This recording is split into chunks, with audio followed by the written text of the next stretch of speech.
এই নির্বাচনকে নিয়ে আজকে ষড়যন্ত্র হচ্ছে, এই নির্বাচনকে পিছানোর জন্য ষড়যন্ত্র হচ্ছে। কাদের স্বার্থে আমরা বলতে চাই না, তবে গত 17 বছর যারা দেশ পরিচালনা করছে অন্যায়ভাবে, সেই স্বৈরাচার ফ্যাসিস্ট সরকারের নেতারা কিন্তু পার্শ্ববর্তী দেশে আছে, এটা আমরা সবাই জানি। বাংলাদেশেও লুকিয়ে আছে, তারা ষড়যন্ত্র করতে চেষ্টা করবে। কিন্তু আমরা বিশ্বাস করি যে সরকার যত শীঘ্র নির্বাচন ঘোষণা করবে, দিন তারিখ ঘোষণা করবে, যেটা আমরা রোডম্যাপ বলেছি, যেদিন ঘোষণা করবে তারপরে থেকেই জনগণ নির্বাচনমুখী হয়ে যাবে।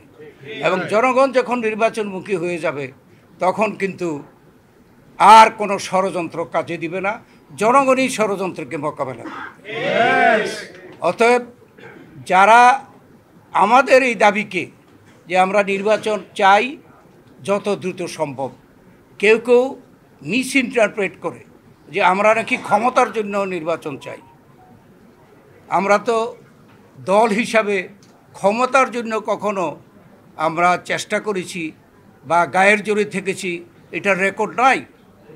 কেননা আমাদের রেকর্ড হলো জিয়াউর রহমান বাকশাল থেকে বহুদলীয় গণতন্ত্র দিয়েছে, বেগম খালেদা জিয়া এরশাদের স্বৈরতন্ত্র থেকে দেশ মুক্ত করে তিনি সংসদীয় গণতন্ত্র দিয়েছেন।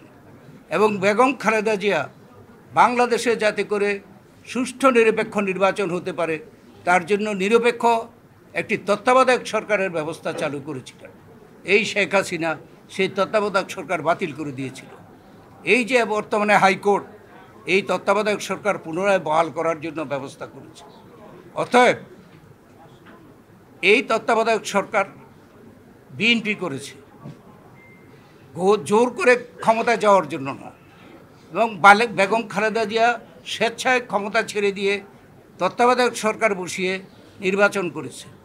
এদেশের মানুষ প্রমাণ করেছে যে সুযোগ পেলে তারা ভোট দিয়ে সরকার পরিবর্তন করতে পারে। সঠিক প্যাড আর সঠিক তথ্য দিয়ে এসব সামলে নিব এক হয়ে মোনালিসা স্যানিটারি ন্যাপকিন। যেমন 91-তে বিএনপিকে দিয়েছে, 96 থেকে আওয়ামী লীগকে দিয়েছে, আবার 2001-এ বিএনপিকে বেগম খালেদা জিয়াকে দিয়েছে। আবার এদেশের মানুষ প্রমাণ করেছে যে এই ভোট যারা বাধা দেয়, ভোট যারা দিতে চায় না, তাদের বিরুদ্ধে সংগ্রাম করে এদেশে গণ অভ্যুত্থান হয়। এরশাদের বিরুদ্ধে হয়েছে, শেখ হাসিনার বিরুদ্ধে হয়েছে।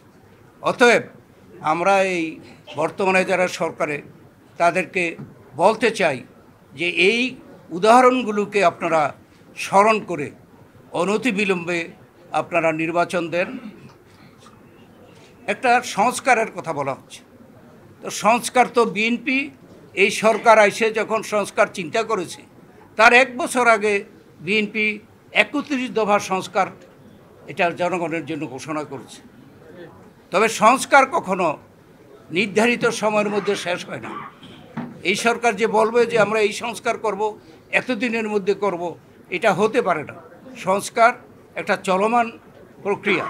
অতএব আমরা সংস্কারও চাই, কিন্তু অগ্রাধিকার দিতে হবে নির্বাচনকে, এবং নির্বাচনের মাধ্যমে জনগণের সরকার এদেশে প্রতিষ্ঠা হলেই একমাত্র স্থিতিশীল, শান্তি এবং সকল ব্যাপারে নিয়ম নীতি এদেশে প্রতিষ্ঠিত হবে। সেই আশায় আপনারা সকলে ধৈর্য ধারণ করবেন এবং এদেশে একটি সুষ্ঠু নিরপেক্ষ নির্বাচন আদায়ের জন্য আমরা এখনও সংগ্রামে আছি, আপনারাও থাকবেন এই আশাবাদ ব্যক্ত করে আবার আমেরিকা থেকে যে সকল নেতৃবৃন্দ এসেছেন তাদেরকে ধন্যবাদ জানিয়ে, এবং আমার জন্য আপনারা দোয়া করবেন। আপনারা দোয়া করেছেন, আল্লাহ আমাকে নতুন করে জীবন দিয়েছে, আপনারা দোয়া করবেন আমার জন্য। আপনাদের সকলকে ধন্যবাদ। আল্লাহ হাফেজ। বাংলাদেশ জিন্দাবাদ।